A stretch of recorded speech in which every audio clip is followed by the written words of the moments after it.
Welcome to the Med Device Talent Show. I'm your host, Mike Adamo. I've been a headhunter and recruiting expert for over 17 years. I've hired thousands of people, from recent college graduates to vice presidents. I've worked inside organizations as a leader of corporate recruiting, and I've been a headhunter. The purpose of this show is to help you focus on your career.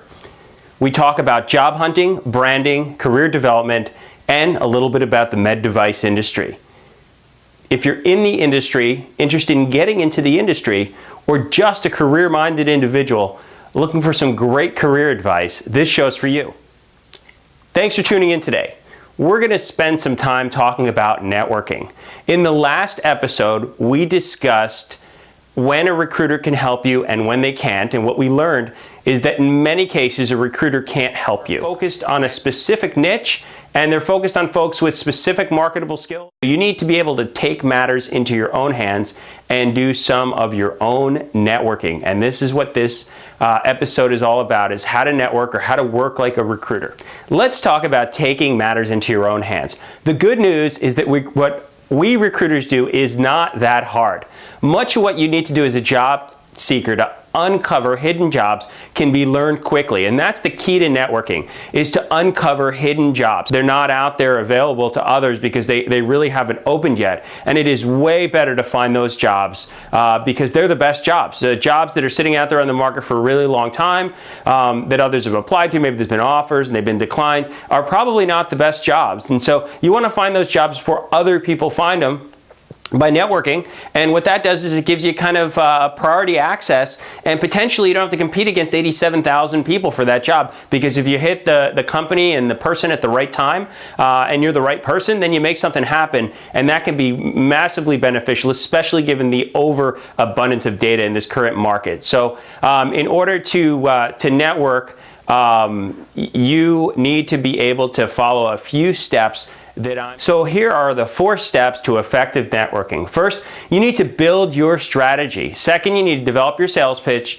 Third, you need to take action and actually do the networking. And the 4th step is to maintain that network. So let's talk about building a networking strategy, which is the first place to start. So to build your network, you'll need to identify how you want to network, as well as what your goal output is. Are you looking to find those hidden jobs? Are you looking to build a network of people that you can go to when you have questions for benchmarking perspective? Or are you a leader that's looking to build your team and you want a network that's going to allow you to identify great candidates that aren't looking? Also have to consider how you're going to network. LinkedIn isn't the only way to network, right? It seems to be the easiest and most in your face now, and don't ignore it because it's extremely powerful, but there are some other really great networking tools. And once you build your strategy, you can also develop your targeting list. So you're going to have to develop, okay, who you're going to network with. And that's not just going to be the way that you're going to network, but it's going to be the actual people. So if you're on LinkedIn, I'll give you a quick tip. You can actually download your LinkedIn contacts. If you go into contacts and there's a little gear icon, you click on that, you go to settings, and it'll say download as a CSV or a Excel spreadsheet. And you can use that to kind of track your networking activities if you do it on LinkedIn. Don't stop there, right? Add your networking contacts from your phone, from your Rolodex if you still use one. Add companies you want to network with that maybe you don't have contacts, because you're going to add those contacts over time. And you're going to build a strategy, a prospect list to go out and network with. The other thing you're going to need to do is you're going to have to build your pitch. And you know, this sounds a lot like how I train recruiters, right? You need your target list of prospects and you need your pitch. And that's no different. I've been training recruiters for over 10 years, and that's the same thing I tell newbie recruiters. And you know what? Like I said, recruiters just aren't that smart. So if they can do it, you can do it, because you're successful in your business career. You can pick this one up. It's pretty easy. So build your target list, build your pitch. The pitch is going to be, you probably a 15 to 20 second intro on who you are and what you're looking to do. Do not make your pitch, hey, I'm looking for a job and I'm hoping you can help me, or I see you're hiring, can you help me get in there? Basically what you want to do when you're networking is to reach out to people who have similar backgrounds to you, have gone through the same experience as you, or work at companies that you're interested in, and be able to reach out to those folks and reach out, say I want to have a quick email exchange, better yet, talk to you on the phone, or maybe grab a cup of coffee if it's a local person. And essentially you want to tell them your background, and you want to say, hey, if you were in my position and you were looking to identify the next step in your career, assuming that's your goal, what are some of the things that you would do? What type of positions would you recommend I go after? Who are the companies that are hot and hiring that might be interested in my skills? And is there anyone in your network that I should also speak to help me on my journey to identify opportunities or help me kind of move towards my next step? What you don't want to do is say, hey, thanks for networking, do you have any openings? Because that's a closed question, right? That's a yes or no. And your goal is not to get a yes or no. Your goal is to make other people think of the idea that, hey, this guy's pretty good. I'd like him at my company, or Joe over there at XYZ company would have a need for this person. So you want to go with an open-ended question of, hey, if you were in my situation, you were working at your best, and you had these skills, what are the types of opportunities that you'd approach? You also want to ask people at the end, is there anything I can do for you? You're asking them for referrals, you're asking them for advice, and hopefully they're going to do something for you. When you network, don't be shy, right? It takes a couple times to do this before you get really comfortable, but there's basically 3 or 4 kinds of people in this world that'll respond to networking. One, there's the jerks, and if you're listening to this and you're a jerk, stop being a jerk, because there's going to be a time where you're going to need a network, and those same people that you're a jerk to, they're not going to pick up the phone. Help people out. They're good people just like you. You don't have to spend 2 hours on the phone. It's maybe 5 to 10 minutes. You give them some advice. I do it. You call me, you email me. I'm probably going to set up 5-10 minutes. I'm probably going to tell you to buy my book, because you know what? The reason I wrote that book is that, so many people I can't help, and I don't have 2 or 3 or 4 hours to explain all the great things that I've learned of being a headhunter. But I can give you a book.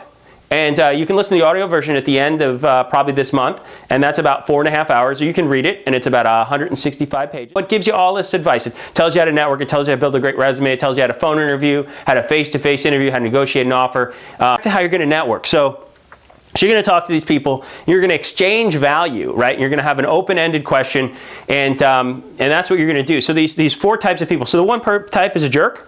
The second type has gone through this before. They've been out of work, or they've needed a network for an opportunity, and you know what? They're going to be very responsive. They're going to want to help you because they've been helped before, and so they're going to do that. The third type is the super networker. So I had a drink with a former boss of mine, great man. Been in business for over 25 years, extremely successful. I don't know if you'd be shy about this, but made millions in business. And he's always open for networking. He loves to have a cocktail and maybe a cigar. And I'm not condoning smoking, kids. Keep your lungs clean. But he always opens up his Rolodex and is willing to help people. So there are people out there that's how they wire. They're networked, and they like to network. And guess what? A lot of those people are highly successful. So what does that tell you about being open to networking? Being closed to networking, typically associated with low levels of success. Being open to networking, high levels of success. So you choose what you want to do as a person that's being approached for networking. But I'm just saying, my suggestion is be open to networking. And if you're a person who needs to find your next opportunity, get good at networking, because you don't need to be the hey, let me network with you. Be smooth, be who you are. If you got to stumble a little bit and say, yeah, I'm not really super comfortable with this, I'm asking people for help, then be that. It doesn't matter. Be yourself.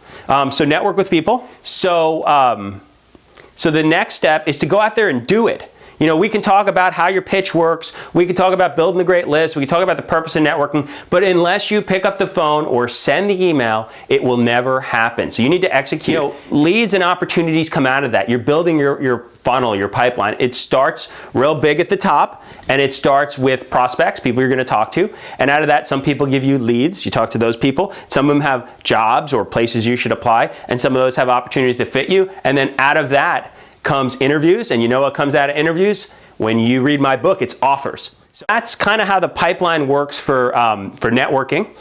And, so I hope you will try it out when you need it. This is the most powerful way to find your next career opportunity. So thanks for tuning in today.